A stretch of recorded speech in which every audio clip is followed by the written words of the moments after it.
Aquest dijous, Junts per Catalunya va signar un pacte amb el PSOE i es va desfermar una tormenta a la caverna mediàtica. La veritat és que és impossible no gaudir veient com treuen foc pels queixals, però seria un error que l'independentisme es quedés només amb això. Fa una setmana, diputats d'Esquerra Republicana compartien les portades de l'ABC com a prova de com de bons eren els seus pactes amb el PSOE. Doncs aquesta setmana això mateix ho estan fent diputats de Junts. El que venen a dir és si la caverna mediàtica i els fatxes de la Porta de Ferraz estan tan enfadats, vol dir que els independentistes hem aconseguit coses molt bones. Però crec que veure-ho d'aquesta manera seria un error. Primer, perquè l'espanyolisme ultra posarà el crit al cel sempre, encara que els catalans només aconsegueixin engrunes. En segon lloc, si el nostre termòmetre són els estirabots de la dreta, correm el risc de perdre de vista que el PSOE és un dels partits que més gols ha colat a l'independentisme. Des de l'Apoyaré de Zapatero, als últims 4 anys d'incompliments amb Esquerra Republicana, passant pel ribot de l'Alfonso Guerra, el 155, el Pegasus, tot això ho ha fet el PSOE i no els 4 cayetanos de les manifestacions. Per cert, no hauríem d'oblidar mai que des del punt de vista nacional el PSOE i la caverna mediàtica i els fatxes de la Porta de Ferraz comparteixen un objectiu, i aquest objectiu és derrotar l'independentisme. Està bé veure els fatxes rabiar, però molta cura, abans de riure, no sigui cas que en realitat siguin ells els que riuen de nosaltres i que nosaltres estiguem celebrant victòries que en realitat no ho són. I això em porta a la primera qüestió del pacte entre Junts i el PSOE. Si llegim els acords entre Junts i el PSOE, queda clar que Pedro Sánchez torna a cobrar per avançat als independentistes. Diu l'acord: el PSOE i Junts han acordat dotar-se d'un mecanisme que tingui les funcions d'acompanyar i verificar i fer seguiment de tot el procés de negociació i dels acords a què s'arribi. Molt bé, però això, si passa, no passarà abans que els diputats de Junts votin a favor de la investidura de Pedro Sánchez. Seguim llegint l'acord. La metodologia desenvoluparà la negociació entre les parts. En aquest espai es negociarà, acordarà i s'abordaran els dissensos.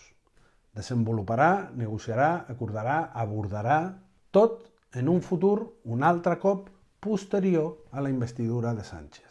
Pel que fa a la llei d'amnistia, en l'acord de Junts amb el PSOE passa el mateix que passa en l'acord d'Esquerra amb el PSOE. No han aconseguit una amnistia.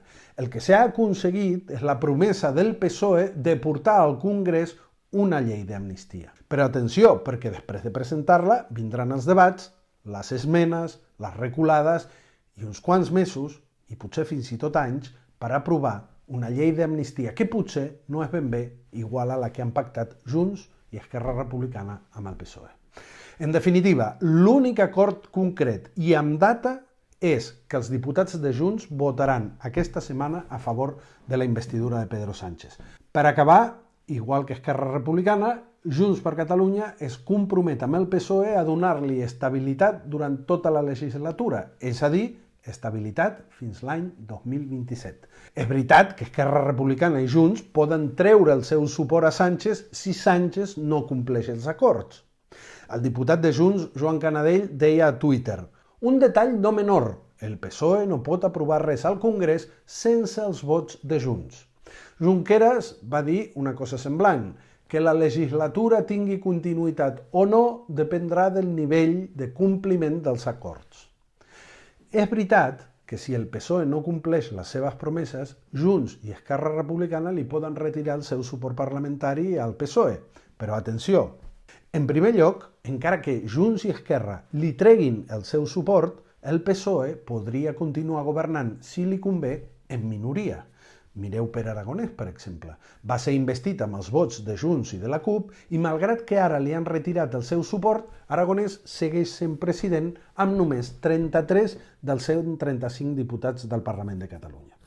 Segona qüestió, si Junts i Esquerra Republicana retiren el suport a Pedro Sánchez, el PSOE podria aprovar qüestions importants pactant amb el PP o Vox. I si no ho veieu possible, doncs només cal mirar a Barcelona. Allà el PP no va tenir cap problema a pactar amb el PSOE per fer alcalde Collboni. I al Congrés pot passar el mateix. De fet, la legislatura passada el PSOE va prometre-li a Esquerra Republicana que la Generalitat gestionaria els fons europeus. Però el PSOE va incomplir la seva promesa i llavors Esquerra Republicana va retirar el seu suport al PSOE en aquesta qüestió. Doncs no passa res. El Real Decret de gestió dels fons europeus es va aprovar gràcies, atenció, als vots de Vox. És a dir, una de les decisions més importants de la legislatura passada, el PSOE la va aprovar no gràcies al PP o a Ciutadans, gràcies a Vox. I per tant, sembla ser que ni Canadell ni Junqueras tenen present aquesta qüestió. Quan es tracta d'anar contra Catalunya, ells saben pactar. I si no, recordeu com PP i PSOE es van posar d'acord per aprovar el 155. Hi ha una altra qüestió interessant en l'acord entre Junts i el PSOE. El PSOE i Sumar van dir que l'amnistia només es podia concedir si els independentistes renunciaven a la idea de unilateralitat. Junqueras va renunciar explícitament en aquella carta que tots recordareu a la idea de unilateralitat a canvi dels indults. Doncs bé, si llegim el document entre el PSOE i Junts, veiem que Junts diu clarament que considera legítim el resultat i el mandat del referèndum de l'1 d'octubre, així com la declaració d'independència del 27 d'octubre de 2017. És a dir, Junts no renega del que va passar el 2017. Però més endavant del document, signat amb el PSOE, es pot llegir. PSOE i Junts assumeixen, tots dos, que la resolució ha de ser negociada i acordada. I el document també diu: PSOE i Junts aposten per la negociació i els acords com a mètode de resolució de conflictes. És a dir, Junts es compromet amb el PSOE explícitament i dues vegades a que qualsevol solució ha d'arribar de manera acordada amb el PSOE. Pel que fa a la qüestió d'un possible referèndum, Junts es compromet explícitament amb el PSOE a proposar un referèndum que respecti la Constitució espanyola. Junts proposarà la celebració d'un referèndum d'autodeterminació emparat a l'article 92 de la Constitució. És evident que l'acord entre Junts i el PSOE no arriba al pacte històric del que havia parlat Puigdemont el 5 de setembre. I per intentar explicar-ho, hi ha dirigents de Junts que responen amb una pregunta. I si aquest acord és el màxim al que es pot aspirar tenint en compte les circumstàncies actuals?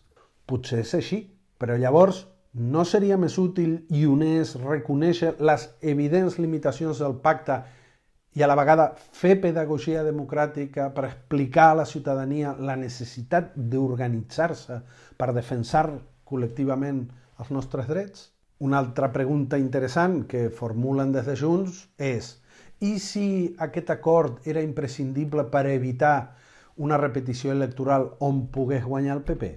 Només cal mirar el que està passant a València i a Balears. Davant això, jo poso sobre la taula una altra pregunta. La possibilitat que el PP es faci amb el poder és una possibilitat que sempre existirà. Vol dir això que l'independentisme sempre haurà de donar suport al PSOE malgrat tots els incompliments? I si parlem de qüestions electorals, encara una altra reflexió amb una pregunta final. És innegable que existeix la possibilitat que els espanyols donin majoria absoluta al PP i a Vox al seu Congrés. Però a Catalunya els catalans hem donat constantment i durant anys una majoria absolutíssima als independentistes. I la pregunta obligada és: no confiem en les nostres majories parlamentàries per fer front a les majories parlamentàries espanyoles? Per què tanta por a les majories del PP al Congrés i tan poca confiança amb les majories independentistes al Parlament? No caldria tenir més confiança en els vots dels catalans? Durant anys l'independentisme al Parlament, amb les enormes majories que li donava el poble de Catalunya, era capaç de representar uns ciutadans catalans que no tenien por d'Espanya i que estaven disposats a desafiar-la per deslliurar-se'n. No caldria tornar a confiar en la força del país i les seves institucions en comptes d'assumir amb por que l'única opció possible és fer de crossa al Parlament espanyol? Insisteixo, per què tanta por a les majories espanyoles i tan poca confiança a les nostres majories? I sí, és veritat que el que passa al País Valencià i a Balears amb el PP i Vox al poder és molt preocupant. Però atenció, a diferència del que passa al País Valencià i a les Balears, la gent a Catalunya ha donat majories enormes als partits independentistes al Parlament de Catalunya. Per què els partits independentistes no fan servir aquesta força per enfrontar-se a Espanya en comptes de tremolar davant les possibles majories espanyoles? No confiar ni fer servir la força de les nostres majories per combatre les majories espanyoles, en certa manera, és acceptar que els vots dels catalans valen menys que els vots dels espanyols.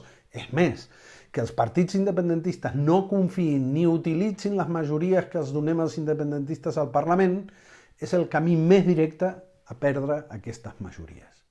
De veritat que per evitar una majoria del PP al Congreso estem disposats a deixar morir la majoria independentista al Parlament? De veritat la millor idea que tenen per fer front al PP a Espanya és deixar via lliure al PSC i Salvador Illa a Catalunya? Si parlem de partits, els independentistes de peu estan molt dividits. Uns confien en Esquerra Republicana, altres en Junts, la CUP està pensant, uns altres confien en la hipotètica arribada d'un partit nou i encara altres tenen clar que no serà cap partit, ni nou ni vell, el que ens tregui d'aquí. Però hi ha una cosa que sí uneix tots els independentistes i és la total desconfiança en el PSOE i en les seves promeses. Malgrat això, els dos grans partits independentistes sembla que no poden trobar una altra sortida que continuar intentant pactar alguna cosa amb el PSOE. Perfecte, que ho intentin i que facin el que puguin. Però llavors nosaltres haurem de trobar la manera de tornar a aquella època on des de baix la gent era capaç d'obligar els partits a moure's. Quan els partits estaven desorientats el 2009, la gent va fer arenys. Quan els partits estaven estancats l'any 2010, la gent va desbordar les manifestacions i va marcar el pas. Quan els partits volien que féssim cua davant les portes dels col·legis l'1 d'octubre, la gent no van fer cas, vam ocupar les escoles i vam votar. Avui, un altre cop, cal que les persones trobem la manera de fer avançar el país. I és veritat, i no ho podem negar, que avui no som milions de persones al carrer i que la desmobilització és evident. De fet, ens diuen els partits que aquesta desmobilització és una de les raons per les quals ells no poden avançar més enllà dels xantatges del PSOE. Perfecte, doncs. És veritat que no som milions de persones al carrer, però ara mateix, i malgrat tots els intents de desmobilitzar-nos, milers de persones continuen organitzant-se i treballant arreu del país perquè més aviat que tard tornem a ser milions de persones al carrer. I els partits ens hauran de seguir. I això passarà perquè tots sabem que els anhels i la valentia de la gent de Catalunya no hi cap ni cabrà mai a cap pacte amb el PSOE. Si alguna de les coses que he explicat, de les preguntes que he posat sobre la taula, te sembla útil, doncs passa-li aquest vídeo als teus contactes i res, una abraçada i bon vespre.